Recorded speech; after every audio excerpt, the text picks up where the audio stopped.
नमस्कार आप सभी को। मेरा नाम है हर्षिता। स्वागत है आपका Hindi with Harshita YouTube channel पे।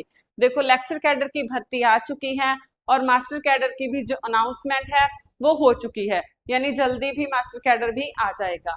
तो अब हम क्या करेंगे, हिंदी मास्टर कैडर का जो सिलेबस है वो अच्छे से टॉपिक वाइज कवर करेंगे। पहले हम एक टॉपिक को पूरे डिटेल से पढ़ेंगे, समझेंगे और फिर इसके एमसीक्यूज करेंगे और उनको ट्रिक से याद रखेंगे। इसके लिए आपको क्या करना होगा, हिंदी विद हर्षिता जो चैनल है उसको सब्सक्राइब करो और लाइक और शेयर करना ना भूलना। उसके बाद हम देखो क्या पढ़ रहे थे, हमारा जो आदिकाल है वो कंप्लीट हो चुका है। ठीक है, आदिकाल में क्या था, वीर साहित्य भी था, सिद्ध, नाथ, जैन जो धार्मिक साहित्य है वो भी था और लौकिक साहित्य भी था। तो फिर ये भक्ति काल क्यों आया? भक्ति काल के आने के क्या कारण थे?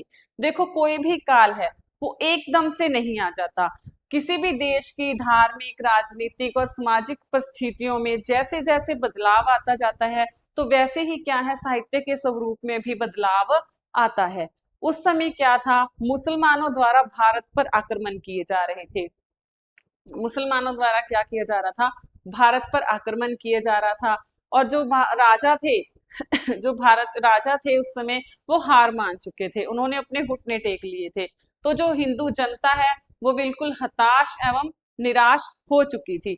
तो अपने पुरुष जाति से हताश व निराश जनता के लिए धर्म के और अग्रसर होने के अलावा और कोई दूसरा मार्ग नहीं था। तो उन्होंने किस मार्ग को अपनाया? उन्होंने भक्ति के मार्ग को अपनाया। तो ये कौन कहते हैं? ये हमारे आचार्य रामचंद्र शुक्ल जी कहते हैं, क्योंकि उस समय जो मुस्लिम थे वो हिंदू मंदिरों को तोड़ रहे थे, उनको ही सामने उनकी देवताओं की मूर्तियां तोड़ी जा रही थी, जो उनके पूज्य पुरुष थे, आराध्य थे, उनका अपमान किया जा रहा था, जिसके कारण है जो वो बिल्कुल हताश हो गए थे, निराश हो गए थे। तो उन्होंने भगवान की भक्ति का सहारा लिया। ये कौन कहता है? आचार्य रामचंद्र शुक्ल जी कहते हैं। लेकिन हजारी प्रसाद द्विवेदी जी क्या कहते हैं? हजारी प्रसाद द्विवेदी जी कहते हैं कि नहीं, इस्लाम धर्म के कारण तो भक्ति का विकास हुआ ही है, लेकिन उससे पहले भी जो भक्ति की भावना थी वो भारतीयों में परंपरा से चली आ रही थी। यानी कि उस पहले भी धार्मिक साहित्य रचा जा रहा था। जैसे पहले सिद्ध, नाथ, जैन थे, ये भी क्या थे, धर्म से ही संबंधित थे। तो क्या है, ये भारतीयों में भक्ति की जो भावना है वो परंपरा से चली आ रही है। तो हजारी प्रसाद द्विवेदी जी शुक्ल जी के मत का खंडन करते हैं। अब हम देखेंगे हमारा भक्ति काल। भक्ति काल देखो, जो हिंदी साहित्य इतिहास का द्वितीय चरण है उसको क्या कहते हैं? भक्ति काल कहते हैं। आचार्य रामचंद्र शुक्ल ने इसे क्या कहा है? पूर्व मध्य काल के नाम से पुकारा है। किस नाम से पुकारा है? पूर्व मध्य काल। इस काल में जो हिंदी साहित्य है वो अपनी चरमोत्कृष्ट उन्नति को प्राप्त हुआ है। जॉर्ज ग्रेशन ने क्या कहा है? जॉर्ज ग्रेशन ने भक्ति काल को हिंदी साहित्य का स्वर्ण काल कहा है। क्या कहा है? हिंदी साहित्य का स्वर्ण काल कहा है। अपनी चरमोत्कर्ष उन्नति को प्राप्त होने के कारण डॉक्टर पृथ्वीनाथ कमल कुलश्रेष्ठ क्या कहते हैं? भक्ति काल को कलात्मक उत्कर्ष काल कहते हैं। क्या कहते हैं? कलात्मक उत्कर्ष काल कहते हैं। भारतीय राजनीतिक दृष्टिकोण से मोहम्मद बिन तुगलक के शासनकाल से क्या माना जाता है? भक्ति काल युग का उदय माना जाता है। उस समय क्या थे, बहुत सारे आक्रमण हो रहे थे, युद्ध हो रहे थे, तो उस समय से क्या है, इस युग का उदय होना माना जाता है। भक्ति साहित्य के लेखन का प्रमुख उद्देश्य क्या था? शाश्वत मानवीय मूल्यों की स्थापना करना। क्या था? शाश्वत मानवीय मूल्यों की स्थापना करना क्या था? भक्ति काल का उद्देश्य था। श्री कृष्णदास ने अपनी पुस्तक हिंदी काव्य प्रभा की भूमिका में भक्ति साहित्य की प्रशंसा करते हुए लिखा है कि हमारे जीवन में जो कुछ भी सत्य है, शिव है, सुंदर है, उसकी अन्यतम अभिव्यक्ति भक्ति साहित्य में हुई है। कहते हैं सत्यम शिवम सुंदरम, इसकी अभिव्यक्ति कहाँ हुई है? भक्ति साहित्य में हुई है। यह केवल वार्धक्य का साहित्य नहीं है। वार्धक्य मतलब इसमें केवल किसी संतों के चरित्र का या घटनाओं का समावेशन नहीं किया गया, ये वार्धक्य का साहित्य नहीं है, बल्कि इसमें ज्ञान है। इसमें क्या है? ज्ञान है। जैसे हम पढ़ के आए हैं, इसका मूल उद्देश्य क्या है? शाश्वत मानवीय मूल्यों की स्थापना करना है। इसमें क्या है? यह ज्ञान का साहित्य है, भक्ति, श्रद्धा, स्नेह और प्रेम का साहित्य है, हार्दिक सहानुभूति, संवेदना और करुणा का साहित्य है। वह मनोहर कल्पनाओं की सकारात्मकता का साहित्य है, वह श्रेष्ठ श्रेष्ठकर साहित्य है। ये कौन कहते हैं? श्री कृष्णदास जी।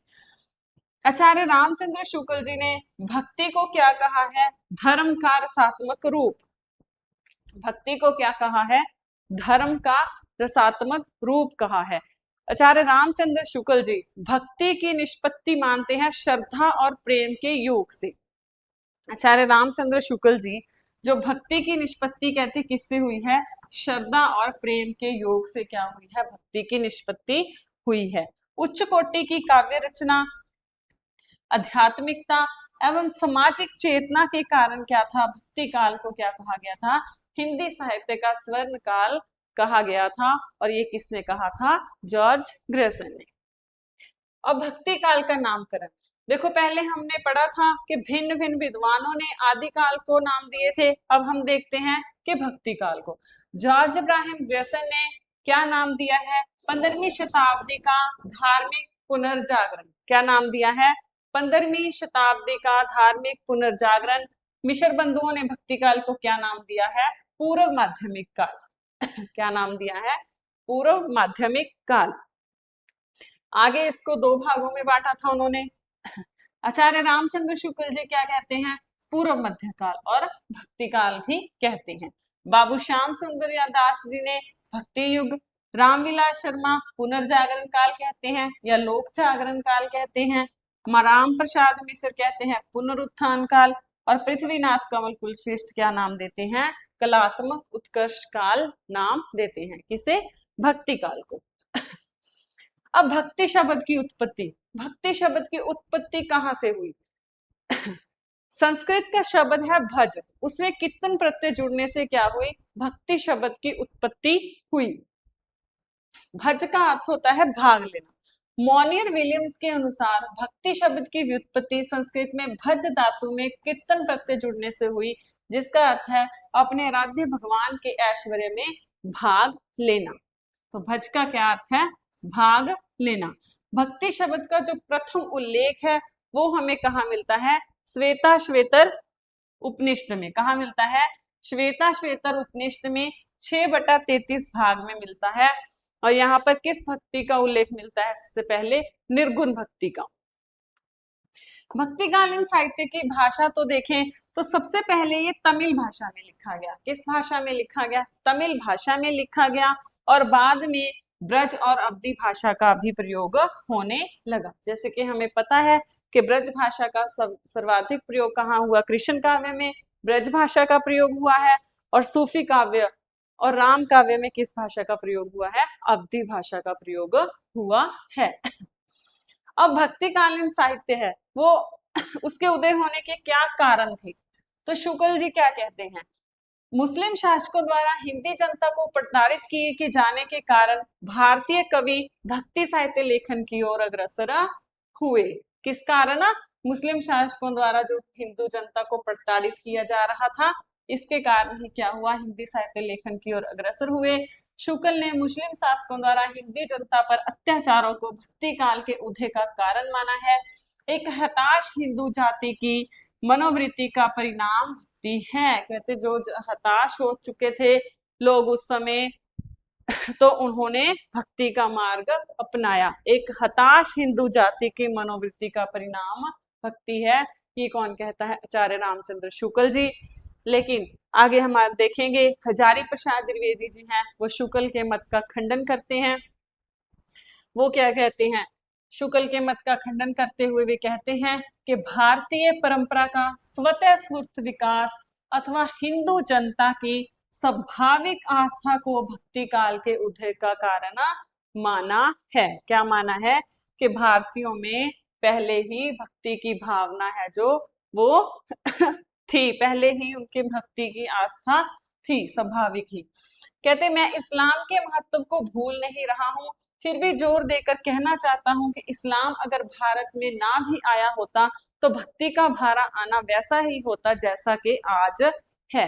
कहते इस्लाम का भी महत्व तो है, लेकिन जो भक्ति है वो भारतीयों में परंपरा से पीछे से चली आ रही है।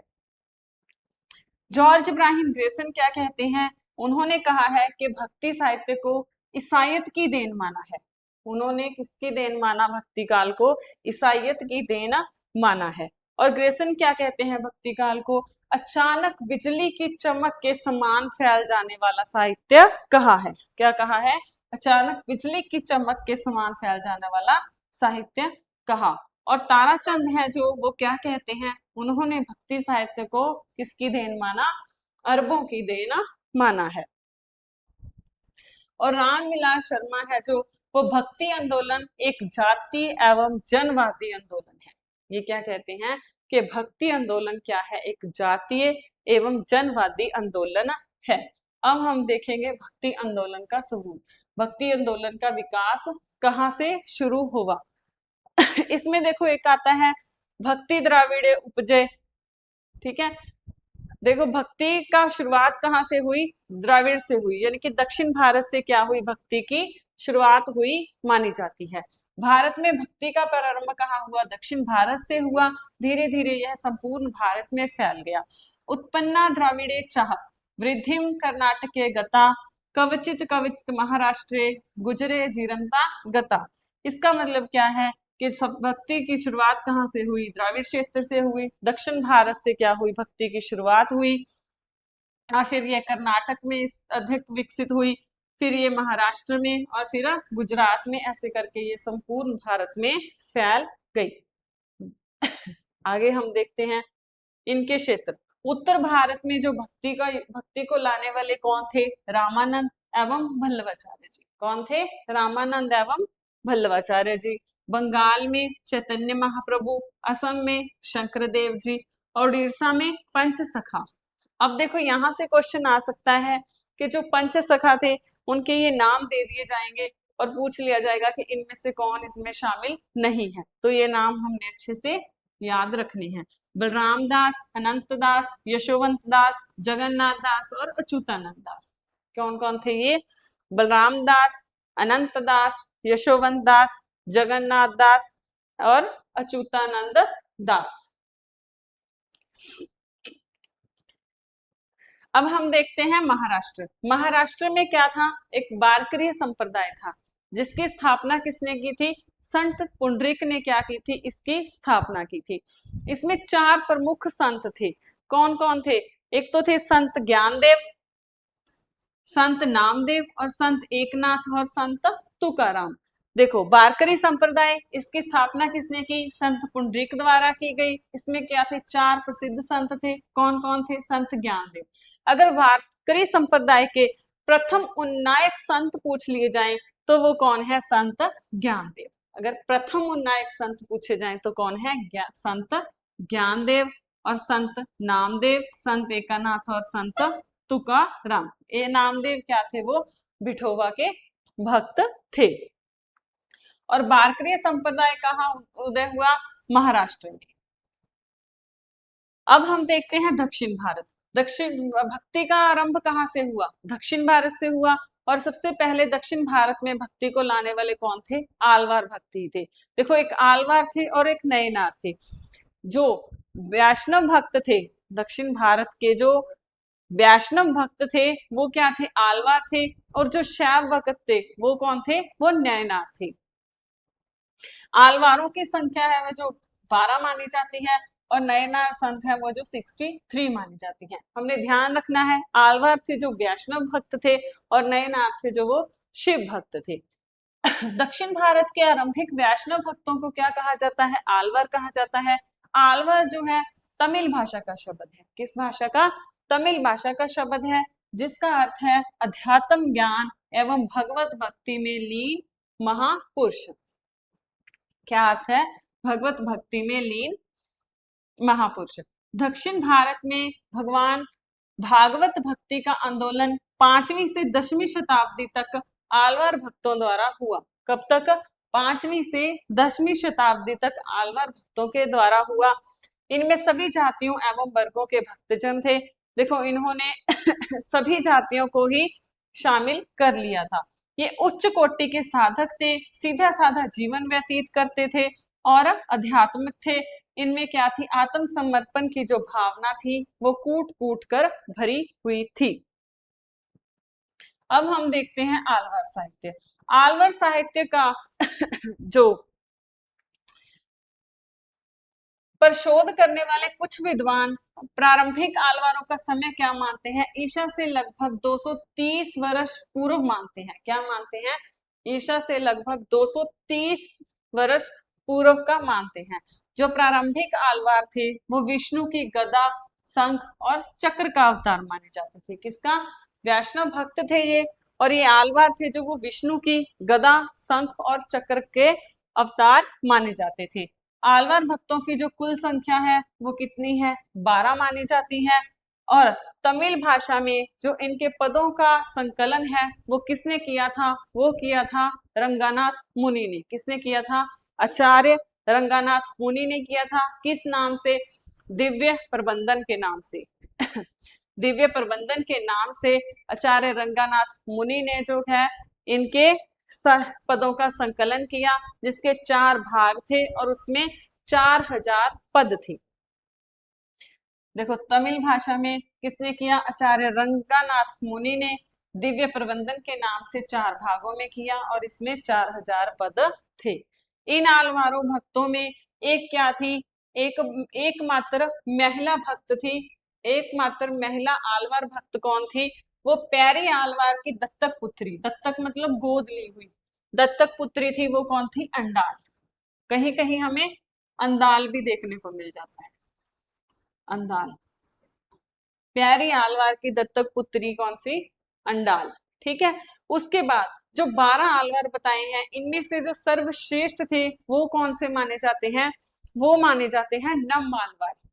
कौन से माने जाते हैं, नम आलवार, या इनको क्या कहा जाता है, षटकोप अलवार। ये क्या थे, सर्वश्रेष्ठ आलवार भक्त माने गए हैं।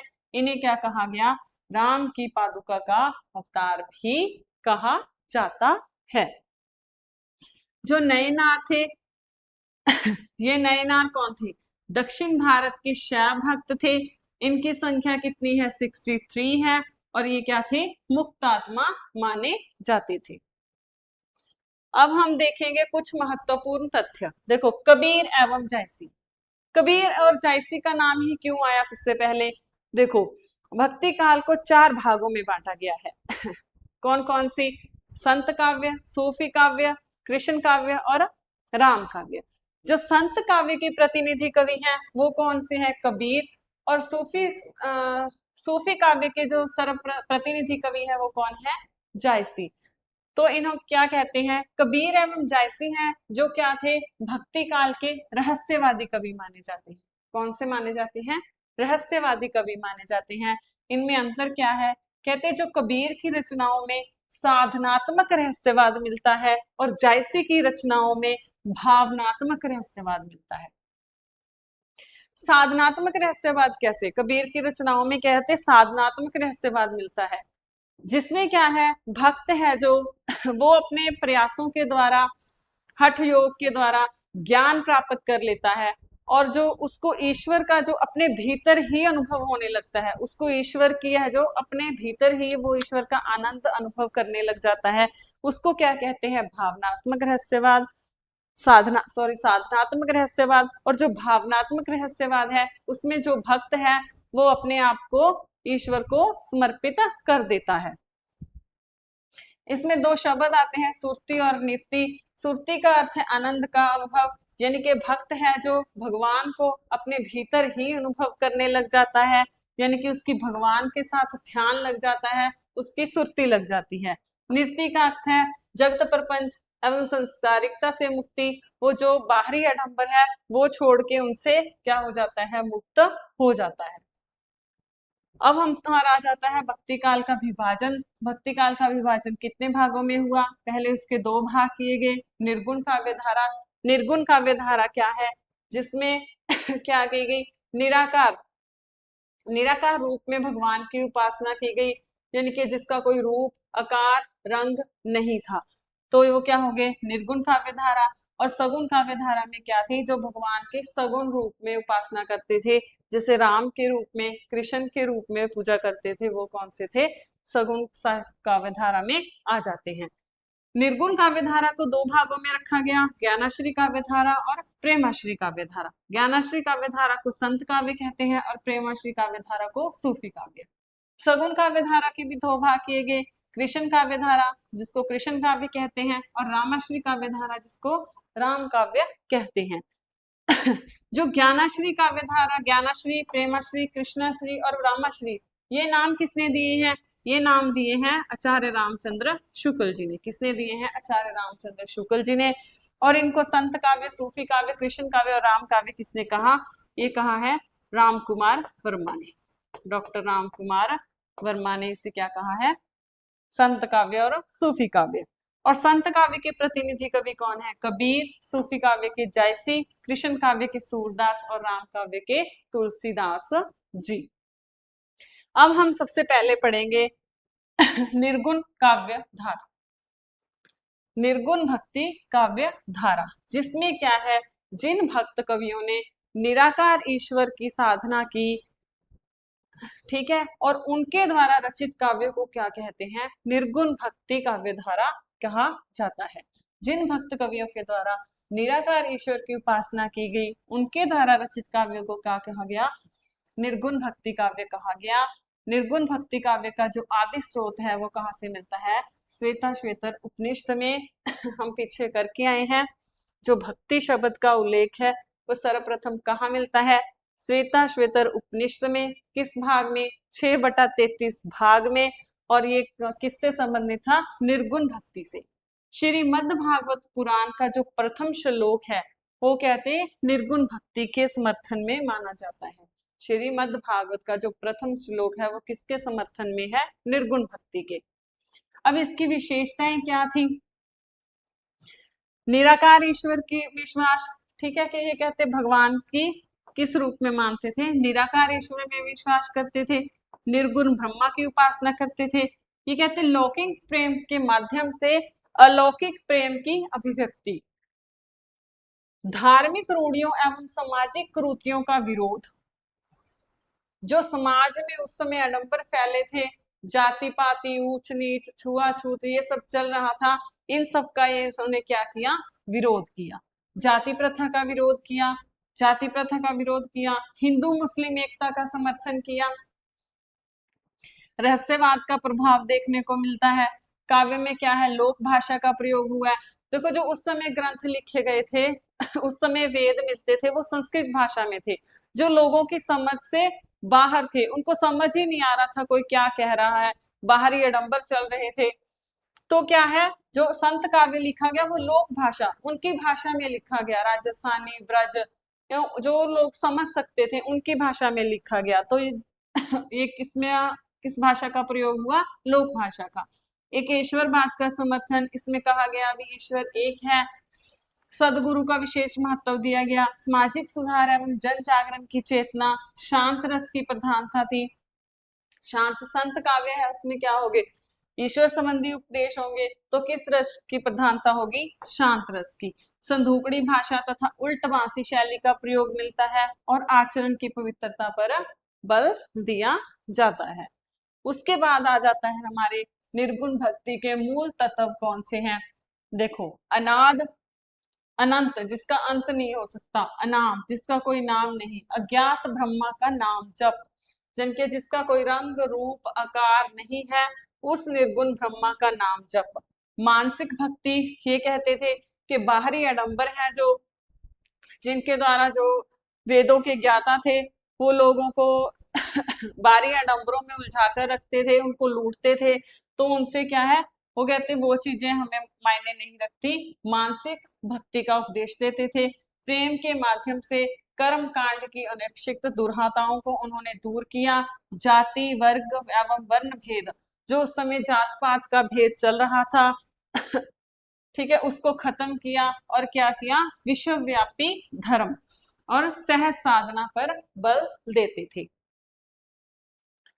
किस पर बल देते थे? सहज साधना पर। अब निर्गुण काव्य धारा के दो भेद हैं, वो भेद कौन कौन से हैं? निर्गुण काव्य धारा को दो प्रमुख भेद माने जाते हैं, कौन कौन से हैं? ज्ञानाश्री काव्य धारा जिसे संत काव्य भी कहते हैं, और प्रेमाश्री काव्य धारा जिसे क्या कहते हैं? सूफी काव्य कहते हैं। जो ज्ञानाश्री और प्रेमाश्री नाम है वो मैं आपको पहले भी बता चुकी हूँ, वो किसने दिए हैं? आचार्य रामचंद्र शुक्ल जी ने। और जो संत काव्य और सूफी काव्य नाम दिए हैं वो किसने दिए हैं? डॉक्टर राम कुमार वर्मा ने दिए हैं। आगे हम करते हैं ज्ञानाश्री काव्य धारा जिसे क्या कहते हैं? संत काव्य। देखो, जो काव्य संतों द्वारा रचा गया वो क्या कहलाता है? संत काव्य कहलाता है। जो निर्गुण ब्रह्मा की उपासना करते थे उन्हें ही क्या कहा जाता है? संत काव्य में रखा गया है। संतों के द्वारा रचित काव्य संत काव्य कहलाता है, परंतु हिंदी साहित्य में निर्गुण उपासक ज्ञान मार्गी कवियों द्वारा रचित काव्य को क्या कहते हैं? संत काव्य कहते हैं। संत मंत्र का प्रारंभ कहाँ से हुआ? संत मंत्र का प्रारंभ माना जाता है 1267 ईस्वी में संत नामदेव, जो कि विठोबा के भक्त थे, इनके द्वारा क्या माना जाता है? संत मत का प्रारंभ हुआ माना जाता है। संत नामदेव के गुरु कौन थे? विठोबा खेचर। इनके गुरु का नाम क्या बताया जाता है? विठोबा खेचर, इसीलिए कहा गया है विठोबा के भक्त। इनकी रचना मिलती है मराठी अभंग। और ये किस संप्रदाय में? हम पीछे पढ़ के आए हैं। संत नामदेव का नाम कहाँ आया था? संत नामदेव का नाम आया था वारकरी संप्रदाय में। किसमें? महाराष्ट्र के वारकरी संप्रदाय में 4 प्रसिद्ध संत थे, उनमें से एक थे संत नामदेव। ठीक है। संत साधना का साहित्यिक स्वरूप कहाँ से प्रारंभ होता है? पंढरपुर महाराष्ट्र से। कहाँ से शुरू होता है? पंढरपुर महाराष्ट्र से शुरू होता है। संत काव्य का दार्शनिक आधार क्या था? कहते संत काव्य का जो दार्शनिक आधार था वो शंकराचार्य जी द्वारा परिवर्तित अद्वैत दर्शन का क्या अर्थ है? अद्वैत का अर्थ है जो भी आत्मा, जो परमात्मा है वो दो नहीं है। अद्वैत, आत्मा और परमात्मा जो है वो एक ही है, तो ये होता है। तो इसका दार्शनिक आधार क्या था? शंकराचार्य जी का अद्वैतवाद दर्शन है। और जो हमारे संत कबीर जी, संत दादू दयाल, मलूकदास, सुंदरदास जी, वो क्या है? वो शंकराचार्य जी के अद्वैतवाद दर्शन से ही प्रभावित हैं। इनके 3 प्रमुख सिद्धांत हैं, वो कौन कौन से? ब्रह्म सत्य, जगन मिथ्या। ये कहते हैं जो ब्रह्म है वो सत्य है, और ये जगत है जो वो क्या है? झूठा है, मिथ्या है। सर्व खलविंदा ब्रह्म, यह संपूर्ण जगत ही क्या है? ब्रह्म है। जन के कण कण में क्या है? ईश्वर की व्याप्ति है। संपूर्ण जगत ही क्या है? ब्रह्म है। अहम भ्रामसिन, यानी मैं ही ब्रह्म हूँ। इसमें क्या है कि भगवान का अनुभव है वो अपने भीतर ही होने लग जाता है, तो उसमें क्या है कि मैं ही ब्रह्म हूँ। इसमें जो सूफियों का अनहलक है वो भी आ जाता है, मैं ही ब्रह्म हूँ, अहम भ्रामसिन। संत संप्रदाय विषव संप्रदाय है। कौन सा संप्रदाय है? विषव संप्रदाय है, और उसका धर्म विषव धर्म है। इस विषव धर्म का मूल आधार क्या है? हृदय की पवित्रता। इसका मूल आधार क्या है? हृदय की पवित्रता। अब संत काव्य की विशेषताएं। संत काव्य में कौन कौन सी विशेषताएं आती हैं? पहले हम देखेंगे धार्मिक विशेषताएं। ये क्या कहते थे? निर्गुण ब्रह्मा की उपासना करते थे, गुरु को महत्व देते थे। किसे महत्व देते थे? गुरु को महत्व देते थे। योग एवं भक्ति का समन्वय था। इसमें क्या था? योग एवं भक्ति का समन्वय देखने को मिलता है। अनुभूति की प्रामाणिकता तथा शास्त्र ज्ञान की अनावस्था। ये शास्त्र ज्ञान को जो उस समय वेदों में लिखा हुआ था उसकी जो है उसकी अनावश्यकता थी, और जो व्यवहारिक ज्ञान है उसी को महत्व देते थे। आडंबरवाद और संप्रदाय का विरोध करते थे। बाहरी आडंबरों का क्या करते थे? विरोध करते थे। सामाजिक विशेषताएं क्या है? जातिवाद का विरोध करते थे और सभी को क्या मानते थे? सम्मान मानते थे। सभी के लिए इन्होंने जो धर्म के दरवाजे हैं वो खोल दिए थे। जैसे पहले रोक टोक थी, जो नीची जाति के लोग थे उनको मंदिरों में आना वर्जित था, ना ही वो वेद पढ़ सकते थे, ना ही सुन सकते थे, ना ही उनके मंत्रों का उच्चारण कर सकते थे। तो क्या किया, जब संत काव्य आया तो सबके लिए ये द्वार खोल दिए गए। ऊंच नीच छुआछूत का जो भेदभाव है वो खत्म करने का प्रयास इन्होंने किया। शिल्पगत विशेषताएं क्या है, मुक्तक काव्य लेखन किया। इन्होंने कौन सा काव्य लिखा, मुक्तक काव्य लिखा।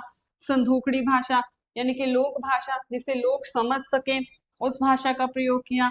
उल्ट भाषी शैली देखने को मिलती है, प्रकट अर्थ से उल्टा कथन, जैसे हमारे कबीर जी हैं वो उल्ट भाषी शैलियों का प्रयोग करते हैं। जैसे एक उल्ट भाषी हमें देखने को मिलती है, एक अचंभा देखा रे भाई, धाड़ा सिंह चरावे गाई, आगे पूत पीछे माई, चेले के गुर लागे पाई। तो इसमें क्या है, इसमें क्या कहा गया है, उल्ट बांसी शैली का प्रयोग हुआ है। पुराणिक संदर्भों एवं हठ योग से संबंधित मिथकीय प्रयोग किए गए हैं और प्रतीकों का क्या है, भरपूर प्रयोग किया गया है। इसमें क्या है, प्रतीकों के माध्यम से लोगों को समझाने का प्रयास किया गया है। जो अन्य विशेष तथ्य हैं, इसमें क्या है, नारी के कामनी रूप की आलोचना की गई है। किस रूप की, कामनी। देखो नाथों में क्या था नारी निंदा का उल्लेख हमें कहाँ देखने को मिलता है, नाथों में देखने को मिलता है। लेकिन इसमें क्या है, ऐसे नारी की जो सदाचार नारियां थी उनकी तो प्रशंसा की है, लेकिन जो कामनी रूप है उसकी आलोचना की गई है। भक्ति साहित्य में उपनिषद, गीता एवं ब्रह्म सूत्र को क्या कहा गया है, प्रस्थानत्रयी कहा गया है। क्या कहा है, प्रस्थानत्रयी कहा जाता है। नारद भक्ति सूत्र में भक्ति के कितने भेद बताए गए हैं, 11 भेद बताए गए हैं, जबकि भागवत पुराण में नवदा भक्ति का उल्लेख किया गया है। कौन सी भक्ति का, नवदा भक्ति का उल्लेख मिलता है। संत कवियों में एक बाबरी महिला नामक एक महिला संत साधिका भी थी। एक महिला संत साधिका कौन थी, बाबरी साहिबा। और जो आलवारों में हमने पढ़ी थी एक महिला आलवार भक्त, वो कौन थी, प्यारी आलवार की दत्तक पुत्री थी अंडाल। और जो महिला संत साधिका है वो कौन सी है, बाबरी साहिबा। अब हम इसमें कौन से प्रमुख संत आते हैं, देखो कबीर जी, नामदेव, रैदास, सैना, सदना, दादू दयाल, मलूकदास, सुंदरदास, गुरु नानक, रज्जब, हरिदास, ये सभी संतों के बारे में हम हमारे कल अगले लेक्चर में डिटेल से पढ़ेंगे। सबसे पहले हम क्या पढ़ेंगे, कबीर जी के बारे में पढ़ेंगे।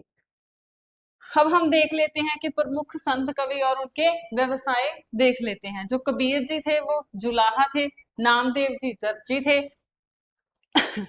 रैदास जी चमार थे, दादू दयाल जी बुनकर थे, सैना जी नाई थे और सदना कसाई थे। तो ये हम कल स्टार्ट करेंगे हमारे कबीर संत जी। कबीर जी के बारे में हम पूरी अच्छे से पढ़ेंगे। उम्मीद करती हूँ आज की क्लास आपको अच्छी लगी होगी। धन्यवाद।